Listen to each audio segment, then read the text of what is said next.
Community Podcast. Hello, welcome to this episode of the Community Podcast. I'm James Smith, Director of Parks and Rec, and I have two special guests joining me today. I have Dave Drillock, and I also have Chelsea Blevins. Dave, if you'll introduce yourself and tell us a little bit about you. Sure. I'm the owner of 53rd Winery. My wife and I are the owners of 53rd Winery. We've owned it since July of 2015, so we're quickly getting on to our 11th year here in Louisa at the winery. So it's been an adventure along the way. I'm sure it has. Yeah. Chelsea, you talk a little bit about your role at the winery as well. Yeah, so my name is Chelsea Blevins. I'm the winemaker here at 53rd Winery and Vineyard, and I've been working with Dave since 2015. I joined in as the assistant winemaker in 2015, and then in 2019 I stepped into the winemaking position there. So I've been working with Dave kind of since we changed ownership and rebranded the whole winery. Awesome. So I'm going to come back to you because that's the first time I've heard of a winemaker position. But it sounds like a very interesting position. So, yeah. You go out and as someone who consumes wine, you go out and test it, and you never think about who's actually making this flavor. Well, I'll go ahead and ask you now, how do you come up with the flavors? Do you determine what the consumer will get in terms of what they want, or how does that work? Yeah, I have a lot of control on stylistically what we produce here, but Dave and I talk a lot about what we think would be served best for the customers, and we also kind of look at our sales, see what's kind of selling best for us, and we try to accommodate year to year and kind of meet the needs of what we think the customers are going to need. But we also kind of just get together and decide, hey, what style of wine would we really like to make? And so we have regular discussions on that, and then we kind of just pivot with the seasons as well too, because we are dealing with Virginia's erratic climate, so makes a big deal on what we're able to do some years. So makes sense, definitely. Yeah. Tell me a little bit more about the property. How did it come about? Was that something you were looking for? Was it something you saw and just say, hey, this would be a great property for a winery? Well, how did that work? My wife and I, we lived in New Jersey, and I retired from my job early. And then we had a small farm in New Jersey, about 14 acres total. We restored an old farmhouse and a barn. And but I said, this is probably not the best place to retire because the cost of living there for retirement was getting high. So we had horses already. One of the horses needed some help. Fast forward, Sue took it to Culpeper, and she came back and says, we ought to look down in Virginia. I think we like it there. They've got a lot of equine and farms and wineries, all the things we would go visit. And so we started a 2.5-year journey of finding a property. We found it in, it's north of Free Union. It's a 200-acre farm and happened to have a really good piece of property for growing grapes based on what everybody was telling us. So we started with the vineyard first, and we've planted 12 acres and about 26,000 vines, which are all in, harvest mode now. They're all grown enough, they're mature enough that they're generally getting a full crop, depending on the weather, of course, like Chelsea said. And how the winery came about is that about a year into it, the real estate agent says, I know you were kind of considering a winery. There's this one in Louisa that you may want to take a look at called Cooper Vineyards. So I drove down, took a look at it, and it had a good following, which I liked about it. And then, but I walked away from it that first time because I just think it needed a lot of work for the amount of money they were asking. And then a year later, they called me up again and says, well, they might be willing to take a different offer. So I says, give me 90 days to go through it really well. And I did. And then they really come down on price. And they wanted to sell it. They were getting tired of it. And so we decided to take the plunge. And we did do a lot of remodel. I mean, the tasting room was ready to go, but it needed a manufacturing facility. The one they had that Chelsea first started in was woefully inadequate for making wine. In fact, the thing that, just a quick one on this one, the winemaker came to me, Graham Bell, who was the winemaker at the time, said, can I get a sink inside the building? He used to have hot water, but he ran outside with a hose and cleaned everything. Yeah. Oh, really? Wow. I said, how the heck did I miss not finding a sink? So that's how we got about it. And so we've replaced that. We knew we were doing that building no matter what. And it happened to be when we were building the building that commodities were really at a low point then. So the material costs of building that building were cheaper. And so we actually made it a little bit bigger so that we can grow into it also. Yeah. Yeah, it's really neat to see. I think what was once Cooper turned into 53rd. Before I talk a little bit about my experience, tell me about the 53rd. How did the name come about? We were looking to change the name. Cooper Vineyards, there was a distributor that had rights to the name, and he really never considered talking to us. They just moved sweet wines through him. And I was in the business for about 2 years when they first came to even talk to me about Cooper Vineyards and the direction we were taking it, which we already decided we were going to more dry style wines. We'd still make those 3 that everybody liked, but we'd focus on dry style wines. Yeah. But I wanted to look for a name, since it had a following. I didn't want to get people aggravated and just go completely away from it. But I remember the owners telling me they were a 53rd licensed farm winery in Virginia, licensed farm winery. So I thought 53rd flew off the lips pretty easily. Everybody should be able to remember that, and we just went with it. Yeah. Good. Yeah, I know when I first heard the name, I was wondering, how did we come up with 53rd? You know, I was looking at the street and the address and all that and said 53rd. And then I did my research and did hear that. And it's pretty neat how that, 53rd, not just came to you, but it sticks now. It's something when you think about, hey, 53rd Winery, and if you know the backstory, it is something that you will remember.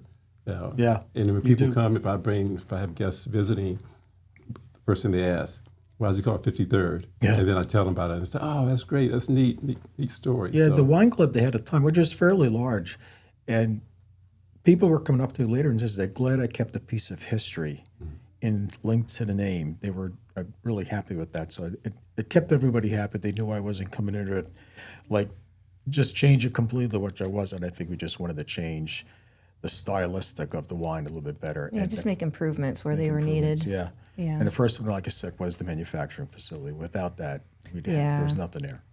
Yeah, that just changed our wine quality night and day because we were essentially working in an old tractor shed. I had no proper temperature control. Like Dave was saying, the water system was kind of a joke. Yeah. We didn't even have bathrooms and stuff there. So having just a whole brand new facility with I have a tank room, now I have a barrel room, I have a cold storage facility to keep the grapes properly stored while we're harvesting, made such a huge difference on what we were able to do and just made the wine so much better over time. So you kind of talked a little bit about the process. Go into the more detail. What is the process like to make wine? Yeah, so pretty much my job as the winemaker is as soon as the grapes arrive onto the crush pad, it's my job to take those grapes and transform them into a tangible art form in my perspective. But I kind of go grapes to glass is my thought. So we'll get those grapes on my crush pad, and then immediately I go and stick them into our giant refrigerated room. Thank you, Dave, for building that. So it's essentially like a giant walk-in refrigerator. I set it at about 40 degrees Fahrenheit, and I'll keep the grapes in there overnight because we're essentially picking these grapes when it's 90, 100 degrees outside. And you don't want to start your fermentation process that hot because the fermentation will blow through really fast. So that's why we do chill the grapes down overnight, get everything in a reasonable temperature, and that way fermentation just doesn't want to explode on you. Once the grapes are at the right temperature, then the next day we'll go and start processing. And depending on what wine we're making, it kind of depends on how I process the wine. But typically what I'll do is I'll run our grapes through our destemmer and I'll pull all the stems off. And then if it's a white wine, it goes directly into our grape press and I'll squeeze those grapes and get the juice out, and that'll go into a tank. If it's a red wine, though, what I'll do is I'll destem those grapes into a giant bin. We call it a tea bin. And what I'll do then is I'll kind of let the grapes steep in there almost like a tea. And that's how you kind of pick up your color, your flavor, all your aromatics, your tannins. That's how you get all of your flavors in red wines. And I'll usually ferment inside of those tea bins for red wines, depending on what the wine is, usually between 7 days to maybe even 30 days, depending on the fermentation. And then white wines, after I get the juice in the tank, we'll start that fermentation. That fermentation typically lasts around 2 weeks to about maybe 24, 25 days or so. But yeah, so it really just kind of depends what we're doing. But once I get everything made, I get the wine fermented. I have to do a lot of maintenance, storing, cleaning. So I've got to make sure I keep everything nice and preserved until we can get it to the bottling process. And so kind of from January till about June, I start bottling. So typically I like to bottle out our white wines, our rosé wines first, just so those are ready for springtime, because I think those are really great springtime wines. And then later in the season, I'll bottle the reds from usually a year or two prior to the year. So I like to cellar our reds typically around 18 months or so. That's kind of the low end. And then on the higher end, about 32 months. But I've even gone like 46 or 66 months. So kind of just depends on how long I want to keep it stored. So. Wow. Yeah, so it's a long process. So there's a lot that kind of goes into it, and that's just the winemaking part. That's not even just the vineyard side of things, or even just marketing and selling the wine at that point. So there's kind of a lot that goes into our operation. Right. So I got to ask you, Yeah. with that whole process, what is your favorite wine? Oh, it's so hard to say. Okay, so right now I have to say too, Albarino and Cabernet Franc are like my two wines that I am just enamored with right now personally. I think there's a lot we can do here in Virginia with those grapes and with those wines, and stylistically you can go in a lot of different directions. So, and I just think they drink really well too. So personally, I do like to consume Albarino and Cab Franc. So for me, those are like my shining stars. But I think we make a really great Cabernet Sauvignon. I think our Chardonnay is top notch too. I don't like to just work with vinifera wines. I like to also work with hybrids too, because I think there's a lot of untapped potential there as well. That's awesome. So before you took ownership, did you consult other people that own wineries? How did you get any feedback? How did you know this was what you wanted to do and move forward confidently? When we lived in California for 4 years. I was at a solar cell company, and we came back to New Jersey, and we started visiting wineries up along the Hudson River Valley. And one of them offered this vineyard boot camp, and you went there from February, pruning right through bottling. They did that 2 years in a row to just say, so this is kind of a nice thing. It's quiet, it's peaceful, nobody's bothering you, and you just got to stay on routine. But that's where I thought this would be a fun thing to do. And when I had the opportunity, we found a piece of property that let me do that, so that was great. I mean, you needed crew to help you with 12 acres, and we got another 14 in Louisa here, so you didn't have the right crews. But I decided that when we got into this venture, I'd be the wine grower, not the winemaker, thankfully.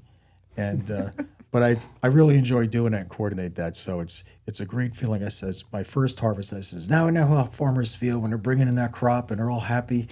I says, I get it, So that was a decision. If we're going to go in, I would stick with the wine growing and get the winemaker the best grapes we possibly could each season. Awesome. Yeah. So do you have a favorite wine? I do. A white wine it's Viognier is my go-to. I love the Albarino, but I think Viognier is my go-to white wine. And then on the reds, it's probably Cabernet Franc. And Virginia does a great job of red blends, and I think our Romulus red blend, which is Cabernet Sauvignon Dominant, is a really good wine. So those are my favorites. So have you seen the wine interest grow in the last several years? What are the trends that you're seeing? The global industry, is struggling right now because they expanded too far, too fast. But our little microcosm here in Louisa, we've actually grown, even if it's just a couple of % a year, for really 5 years in a row.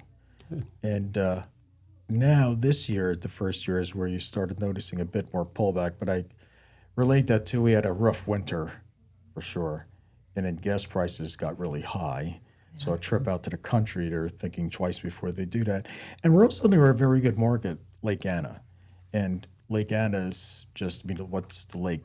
4 feet below normal now. So there's just not as many visitors. But we've had that issue before where gas was high in 2022, and you could see it slowed down a bit.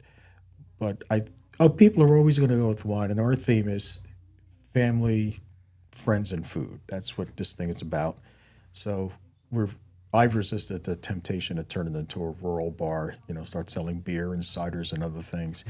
We'll have live music on a Saturday, but Sunday we call it chill time, and we have piped in music from like Sirius Radio. But we wanted to go along with being a winery and not an event hall. Mm-hmm. Right.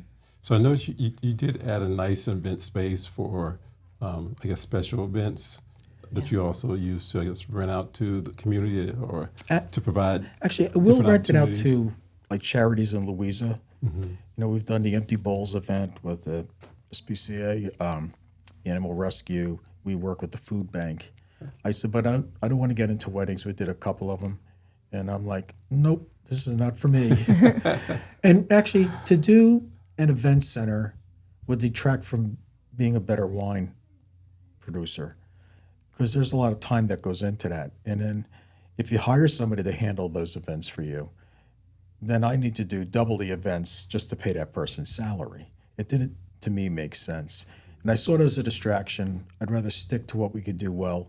Yeah. And we've always said we want to just make the best wine we can right here. And I think I think that's what our brand is now. It's high quality wine. Yep. Right. So I know in the past we've had several events up there, and the space has always helped us because if we did have bad weather or it rained, we had a place to move to. So it was nice to have that additional space. Oh, yeah, we're definitely happy we have that space. Yeah, that space saved us during COVID. Yeah, you know? it did. And even with like now we just did a food and wine pairing classes and education classes. Nice. And, you know, we could fit 30 to 60 people in there comfortably and, you know, and go through all that. We've done winemaker dinners and we've done dinners for the Resource Council and just a lot of other things like that. But all our events are mostly wine related. Yep. Right. Yeah. So you have a wine club. Yeah. Can you talk to me a little bit about that and how that works? And is it growing? Has it grown? Or so when we took ownership, the wine club was about 550 active members. And it had grown to about a little over 900. But then COVID came and it dropped down to about 700. And we're still we're probably around 730-ish about right now. So we lost that bit, but we've got the core people. And I'm surprised, actually, the service we use for our point of sale system, it's a wine club software. And they said, you're one of the longest retention of wine club members that we see. And they do a lot of California and up and down the East Coast. So that's a good thing too. We get a lot, people love our wine, and we get a lot of comments. I get a lot of comments, equal amount of comments about the tasting room staff and how friendly and authentic they are as we do our wine. So I think that has always been our combination, and then make it a clean and inviting environment. If you do those three things right, people like to come to us. Yeah, and even those wine club members, I feel like that might have dropped off. They still come into the winery. It's just, you know, sometimes it's just hard to justify having an extra expense, but they're still making the trips out visiting us, and buying bottles and stuff, which is great. So I'll hear that all the time. It's just, you know, times are hard, you know, but we're still coming in when we can. So that helps a lot, you know. Yeah, they really are. They're happy to come to the winery. They know what they're getting, and they like the people, and they appreciate that. Yeah. So the people are coming, if you had to break it down by percentage, Louisa or outside Louisa, what would that percentage look like? Oh, I would say when I took over, it was very few. The Louisa people side was very small. It was mostly Richmond, sort of the Charlottesville area driving over, and it was mainly east of us. Mm-hmm. Today, we have a lot more Louisa and surround, like Fluvanna, Goochland County, more people coming in here. And part of that was that we started doing things like public service workers or teachers' nights and stuff, and it drew people in to try to wine. And I felt that if they liked wine, then my bet was that they would like our wine and keep coming back, tell their friends. So we've grown in Louisa. It's hard to say how much, but if you look in during the week and the locals coming in, it's a good chunk. I mean, back when we started, it was probably less than 5%, and I'd say it's 15, 20 of the crowd coming in. And then I look out east, you know, to Richmond, the capital of Virginia, is not that far. Right. It's within the furthest point of Richmond, within an hour. And then you got Short Pump in Goochland, and we're drawing more and more from there. And we still get a lot from Lake Anna and Fredericksburg, sort of that piece. And even in the Charlottesville area, because other Vineyard is in a Monticello AVA, so we get to put that little name on our bottles when it's grapes from there. Yeah. But we have a nice balanced following now, that I'd say. Yeah. So challenges. You've been doing this for how long again? 11 years. 11 years. Weeks, yeah. What are some of the challenges that you had that made you think, do I want to keep moving forward or do I want to step back? Yeah, I think it's been the weather. Yeah, that's really the climate. If you go from 1991 when Cooper first started it, up to about 2020, in those first few years we had it, there were probably like 3 off weather years that were really problematic. And then since then, out of the last, so 21 through 26, 21 was sort of a normal year. Yeah. And the rest have been either a lot of frequent rain, so there was disease pressure, or we had a drought in 23 or a drought in 24. And then in 25, we had a lot of heavy spring rains, and then heat domes. Yeah, and we had frost. And frost, we had a frost in 25, frost in 26. 2020 had that Mother's Day frost. And that's been the biggest challenge because we've been trying to replant the Louisa site just based on plants we think should do well there. And there's something special about the soils in Louisa. People say it's hard to grow anything. That's actually good for grape growing because when the vine struggles, it's putting more of its energy into the grapes itself.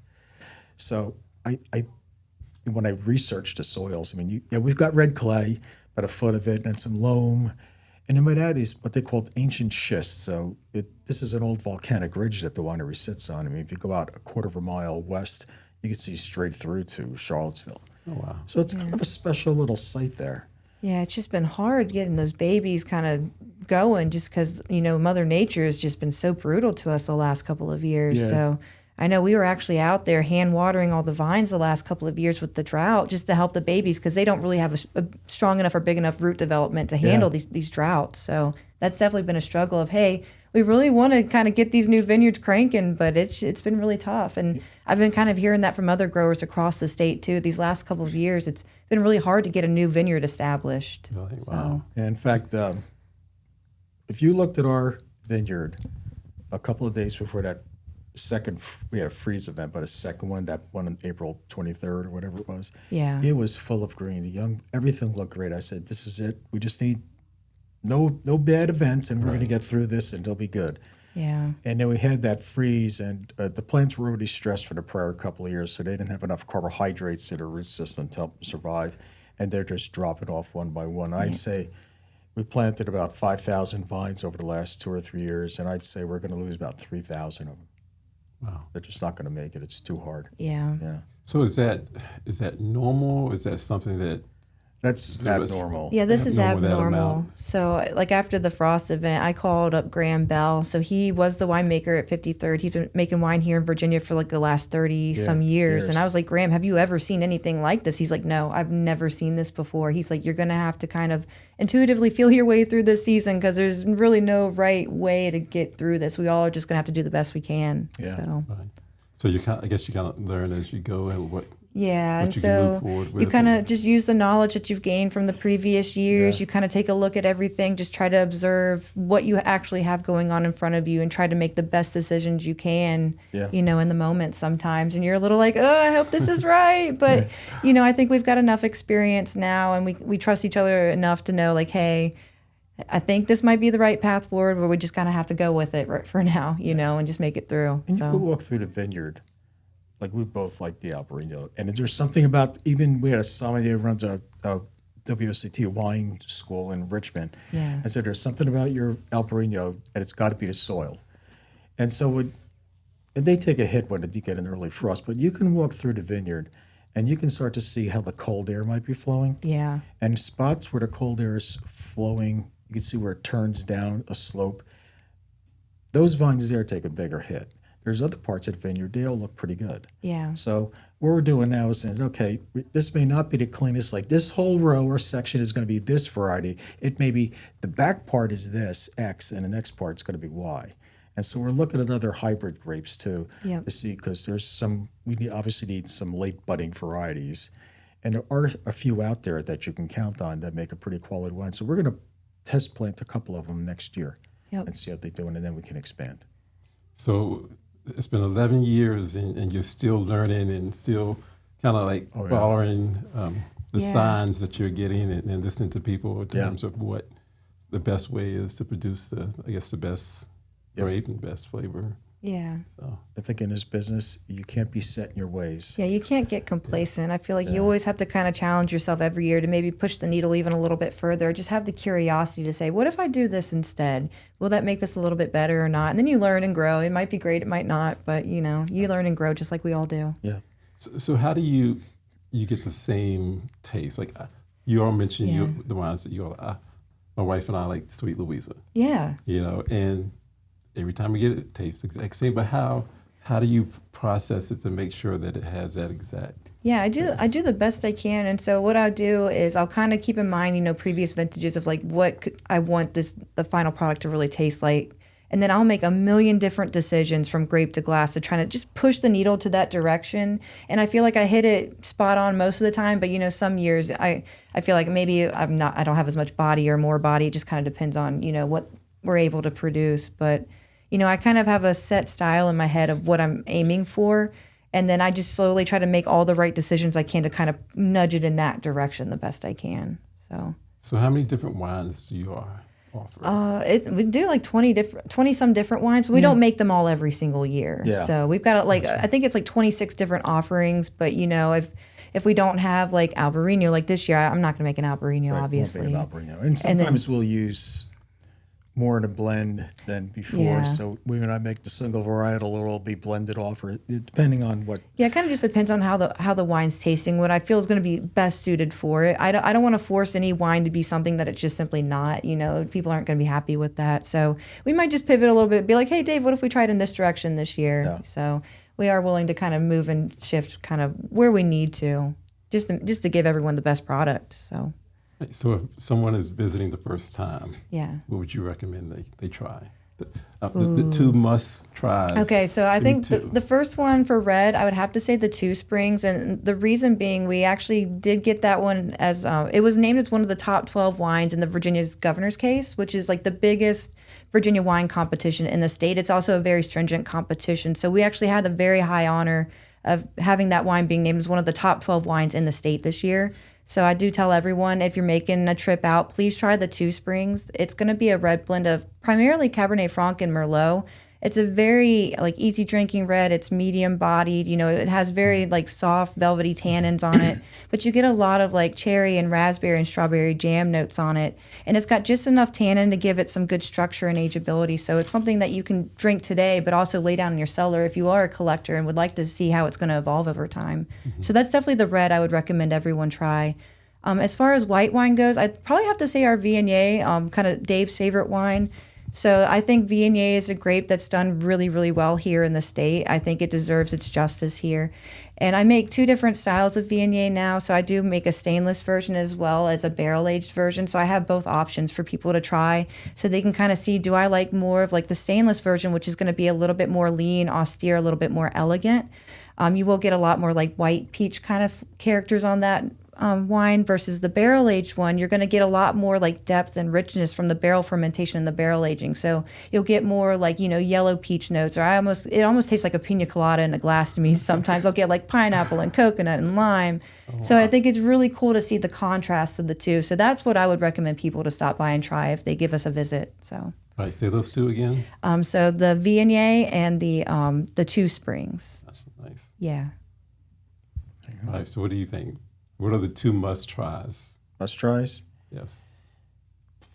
I do believe the Viognier is one of them for sure. Yeah. Because we have it every year. Albarino would be my must-try just because it does so well at the site, but that's weather dependent. Yeah, that's one of those we might make it, but we might not make it every year. Yeah. So. And the other one would be certainly Two Springs. But I think if more and more people are gravitating towards Cabernet Franc, yeah, and it's not like a red blend for a red wine from California where there a lot of high alcohol, almost syrupy, like an Amarone from Italy or something. It just has almost raisiny to me at the time. But I think Cabernet Franc can be fresh and fruity, and in its youth it has a little more acidity, a lot of cherry flavor. It's almost like a Chianti from Italy, and then it starts settling down and turns into this nice, smooth red blend that people can enjoy on their own or with food. Gotcha. So those are the two wines that you all would, well, I guess it's three. Yeah. Yeah. So you all Yeah, no, we've got a lot. So you just got to come and try our wines. We've got a good variety for everyone, I feel. Yeah. It's neat because I remember back when it was Cooper's and then transferred over to 53rd, and there weren't many other facilities around like that. And now it seems like the market is just growing, and you have different wineries and breweries coming to Louisa and Gooch and close by. I know if you're driving down 64, they can get to 53rd pretty easy from 64. Yep. How do you stay not just relevant, but above where people say they now have choices, but they still want to come to 53rd? I think, like Chelsea said earlier, we sit down and talk about what people want. Yeah. And there's a judge told me one time, we make a wine called Arrowhead, which is a blend of two.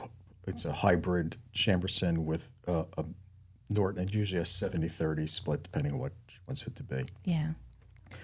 And somebody tried it and says, this is a crowd pleaser, not necessarily at highest score with the judges, just because of the grapes that are there and maybe some other things. But Chelsea made this wine, and when she first did the blend one year, she wanted to try this. And I said, the only problem with this is we're going to have to do it every year now, because I thought it would be that. And it's turned out to be a crowd pleaser. Yeah, that was a kind of a misfit wine. So I had like 3 barrels of Chamberson and 1 barrel of Norton that just could not find a place in any of their wines. I was like, they are ruining the single varietal blend. I cannot put them in here. And so I was like, well, what am I going to do with them now? So I was trying to think about what I had in my cellar, what I could possibly do, what are my options. I was like, let's just take the easiest route here. Let's just blend it all together and just see what we've actually got. And when I put the blend together, I was like, oh, wow, this is awesome. And so I brought it to Dave blind. I didn't tell him what it was. I was like, hey, Dave, just try this, and what do you think? And he tasted. He's like, wow, this is really good. Like, we're going to have to keep making this. I told him what it was. He's like, okay, we got to give it a fanciful name now, because there is a bias against Norton and Chamberson. People don't like the word hybrid, and a lot of that has to do with like GMOs and the stigma behind it. But really, they're just grapes that have been especially crossbred through flower pollination to make varieties that'll just grow a little bit better at different sites. Yeah. So they're grapes that a lot of the French producers, they just stick their nose up at. They will not touch them because they're not their precious French varietals. I am a way more adventurous winemaker. I want to work with these varieties that people are like, I don't know what to do with this. Yeah. So I'm really kind of taking them under my wing to say, hey, where can we elevate these? How can we make them better? Because they are varieties that do handle our erratic climate a little bit better. Right. So in a really tough season, those are your varieties that are going to bounce back after a really significant frost event. So, you know, our Albarino, we lost our Albarino with the frost this year, but our Chamberson, our Vidal Blanc, they're coming back beautifully for us. And so that's where I'm trying to get more interest behind these grapes, because I see the climate is going to be an issue for us from now on, as far as I'm concerned. As growers, as producers, we need to be looking at what varieties can handle this a little bit better, because otherwise we're wasting money, we're wasting resources. Yeah, you have to spend the same amount of money in that vineyard to keep the canopy green and lush. So it's got to get its reserves to get through the winter. So if you just let it go and let it disease and all that stuff, you'll lose your vineyard pretty fast. Yeah. Right. But going back, you might tell them how we came up with the name Arrowhead. Yeah, so that was kind of funny. So when I first started working at Cooper at 53rd, there was this bowl of arrowheads in the office that Jackie, the previous owner, had collected from the site. And looking through the bowl, I don't know how many of them were actually arrowheads, to be honest with you guys, but that was Jackie's bowl of arrowheads. And I just thought that was so sweet.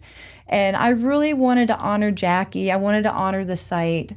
We really wanted to elevate Louisa. I think it's a very special place. So that's how the name Arrowhead came about. And that's the Norton Chamberson blend we were just talking about. So yeah, I thought that was kind of a cool thing just to honor the previous owners and her bowl of arrowheads that I love to look at. And if there really were all arrowheads, we're really recognizing the people that used the land well before us. Right. Yeah, exactly. Right. So I think it just ties into just who we are beautifully. Yeah.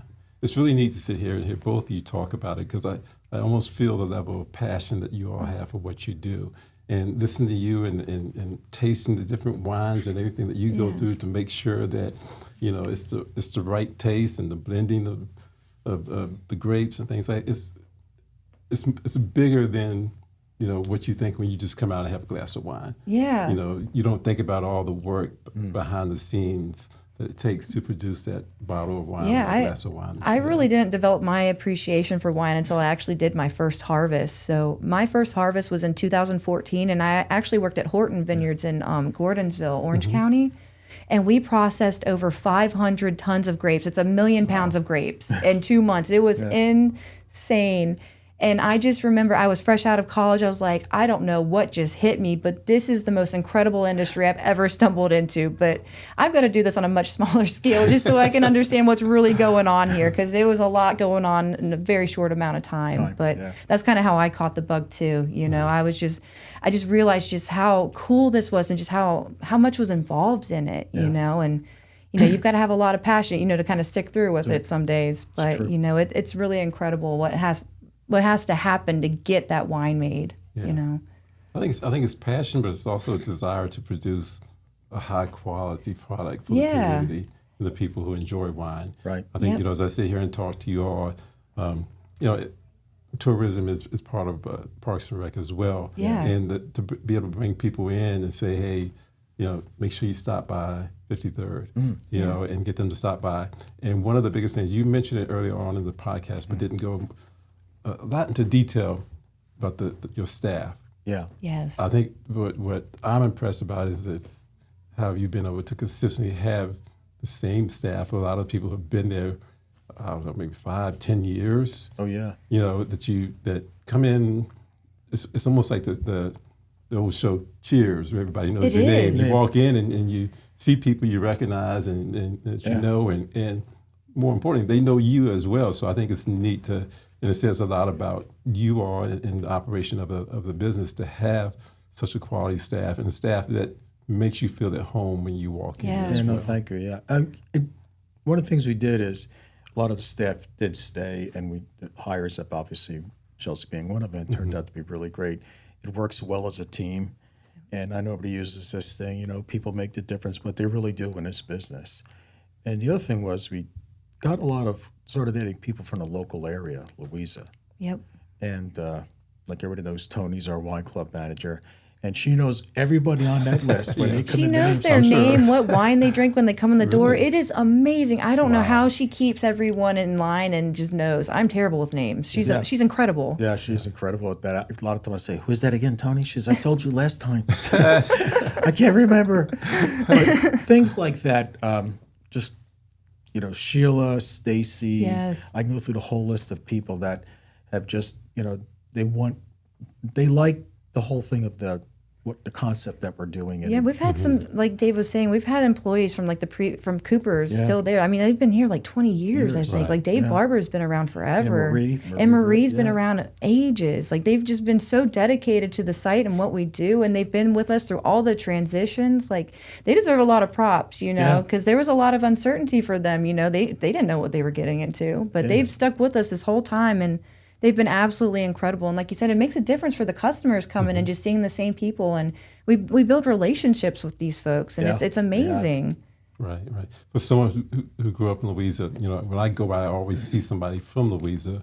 And then I see people or meet people who are coming from Charlottesville or Richmond. And it's neat to see that you have a place where people feel comfortable coming out and visiting, but also it's people out of town and local. And from a tourism perspective, I know that the people that live in the county, when they attend, they go back and tell, if they work in Charlottesville, they may tell their coworkers in Charlottesville or Richmond or surrounding counties, or if someone's visiting them, hey, where do we go? Let's go, you know, try out 53rd. That's a lot of our business, that the growth that came is mainly word of mouth. Yes, and I believe, because to be honest, even though I've been in the business for quite some time, the first time that I attended was because I had guests out of town, family members out of town visiting, and it was like, hey, where should I take them? Let's go to 53rd. Yeah. And I walk in, and it just happened to, I knew Tony beforehand, and you walk in, and it's like, wow, I'm home. You know, I feel comfortable. We're talking. You know, we have that relationship going into, you know, before we had a relationship before we got there. So you know, we put up that sign out front, a big sign that says "Welcome to our winery." We did that for a reason. We wanted people to know that you are welcome to you know, to our, and they use the word "our" to connotate everybody. Yeah. Right. You know, when they want to say my winery, no, it's our winery. A lot of people go in to make it work. Yeah, it really takes all of us to make it happen. Yeah. It's a big operation. So how many team members, how many staff do you have? We have 2 full-time Vineyard people, one at the other place and one here at Chelsea. And everybody else is part-time. There's about another 12.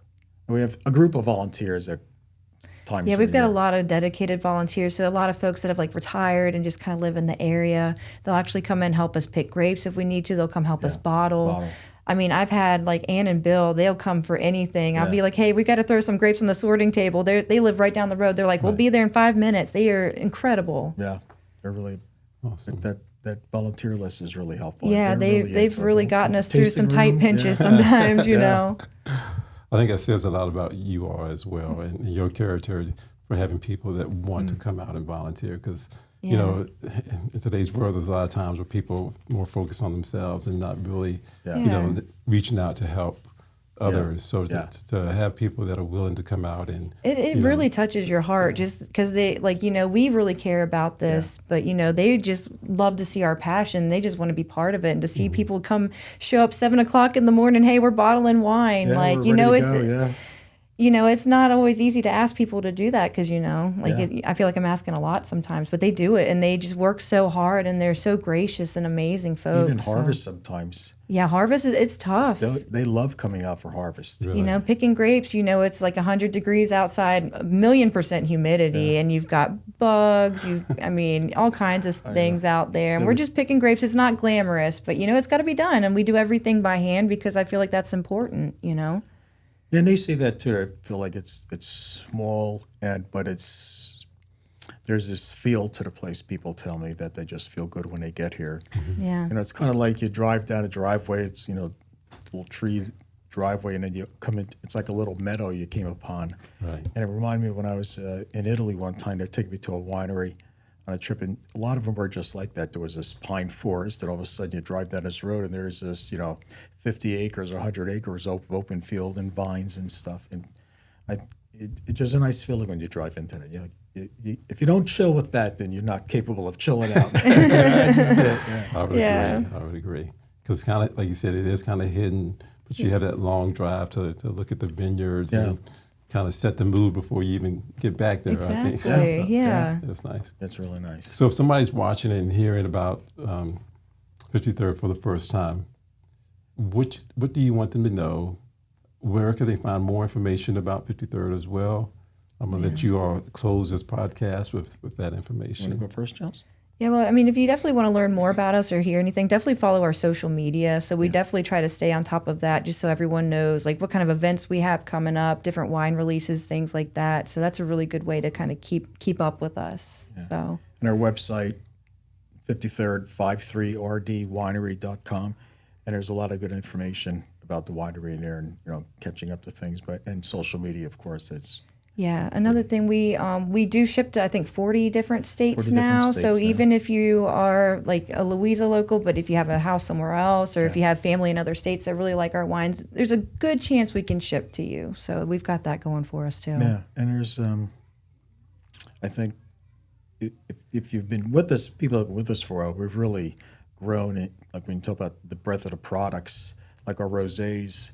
Yeah. People call us when you're going to release. We have a gentle press, which is made with Chambers and a hybrid grape. And then we made one for the traditional people with Cabernet Sauvignon and Cabernet Franc. Yeah. And then she even did a barrel aged version. And those three have really turned around because you asked early on, said, geez, was there ever a time when you think maybe you should just not do this? And I was in that moment saying, geez, I'm doing all this stuff here and, you know, building the buildings and all that, you know, what's going to take us there? And it was those three rosés I've told Chelsea. In fact, I put a plaque of the first two got gold medals in this rosé competition. But it was her initiative to, you know, that experimentation that we talked about that made it. And we didn't mention that at all through today, but it's those rosés that really put us on the map. Wow. Yeah. Wow. Yeah, I think that was kind of the turning point of when people started being like, hey, there's something really going on here. We should go check it out. And so that was the pull to get more people in to try it. And then we keep building up the other stuff that you just keep doing it all, you know, just stay at it. And it's now paying off. Yeah. Oh, so I'm very impressed with the quality, the expectations that you all have as a winery and just the product itself, you know, to hear the process that it takes and to learn more on the process to actually make the wine and the details that go behind are behind that is pretty impressive. It's neat to not only to hear you all talk, but to see the passion when you're talking about what you do. Yeah. And I feel like this is a business. It sounds like a family kind of oriented business, but it's also an opportunity to serve people. Yeah. And that's what I'm kind of walk away with as someone who lived in Louisa and passionate about Louisa County, but also to hear that other people are passionate about impacting people and making a difference. And when you talk about people coming out and volunteering their time to pick grapes, that doesn't happen a lot.